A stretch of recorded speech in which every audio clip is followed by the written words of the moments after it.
ilog guys, mo niya ang balay ni Uncle, magulang ni Mother. Oh, so yan siya kalapad. Second floor nila to ni guys ha, second floor. Sumura siya og basketballan.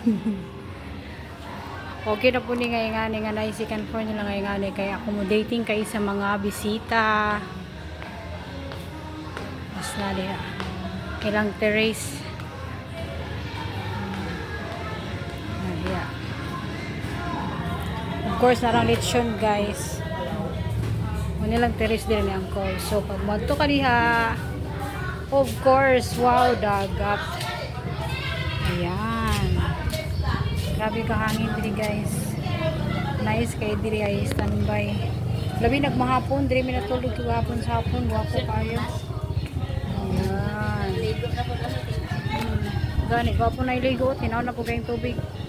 Uy, kalami sa hangin, uy. Ngani oras mga alas 12, alas 11.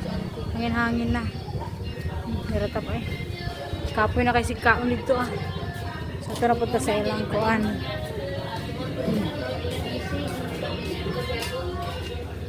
So yan siya kalapad guys.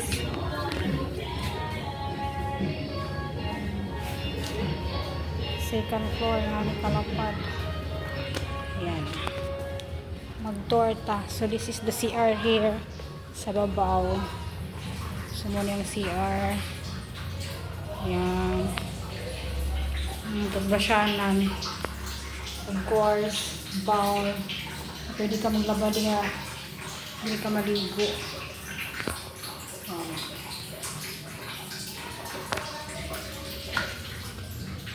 So when you close the CR, this will be the one. So kana diha mo ni siya ang hagdanan. Portana guys. Hagdanan na di pa daog diha. So dito nauna to sa kusina sa ubos no. Mission ko lang to sa second floor. So makita na ko na pala ang dagat. Dito sa view. Window view yan. Antim alba yan. Nanay, tapusan ba ikaw? Okay, sliding door. Of course. Oh, the hangin is very wow. The hangin is very wow. Mamunit sa kong batubi.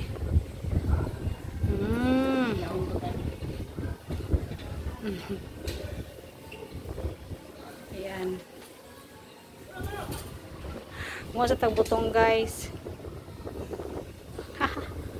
Yan, so very hangin guys.